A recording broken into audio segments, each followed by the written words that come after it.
સુરત શહેરમાં કાયદો અને વ્યવસ્થાને વધુ મજબૂત બનાવવા માટે 2 દિવસીય ક્રાઇમ કોન્ફરન્સનો પ્રારંભ કરવામાં આવ્યો છે.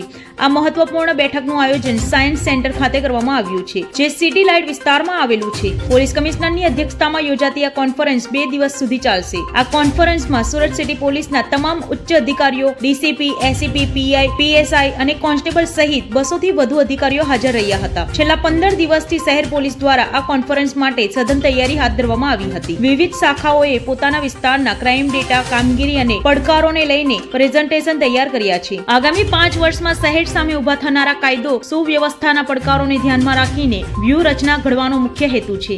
ખાસ કરીને વધતા cyber crime, online fraud, drugs network અને સંગઠિત ગુનાઓને કાબૂમાં લેવા માટે ટેકનોલોજી આધારિત પોલીસિંગ પર ભાર મૂકવામાં આવશે. આર્ટિફિશિયલ ઇન્ટેલિજન્સ અને ડેટા એનાલિસિસનો વધુ ઉપયોગ કરીને ગુનાઓને ઝડપથી ટ્રેસ કરવા અને આરોપીઓને પકડવા પર ધ્યાન કેન્દ્રિત કરવામાં આવશે. સાથે જ ગંભીર ગુનાઓ સામે કડક કાર્યવાહી કરવા Gujarat control of organised crime act હેઠળ અસરકારક અમલ અંગે ચર્ચા કરવામાં આવશે. ડ્રોન કેમેરાનો વધતો ઉપયોગ, સીસીટીવી સર્વેલન્સ મજબૂત બનાવવી અને સંવેદનશીલ વિસ્તારોમાં પેટ્રોલિંગ વધારવાના મુદ્દે વિગતવાર માર્ગદર્શન આપવામાં આવશે. કોન્ફરન્સ દરમિયાન શહેરની સુરક્ષા, રિસ્પોન્સ ટાઈમ ઘટાડવા, જનતા સાથે સંવાદ વધારવા અને ક્રાઇમ રેટ ઘટાડવા માટે ચિંતન મનન કરવામાં આવશે. 2 દિવસીય આ બેઠકમાં લેવાયેલા નિર્ણયો આવનારા સમયમાં સુરત પોલીસ માટે માર્ગદર્શન સાબિત થશે અને શહેરને વધુ સુરક્ષિત બનાવવામાં મહત્વપૂર્ણ ભૂમિકા ભજવશે.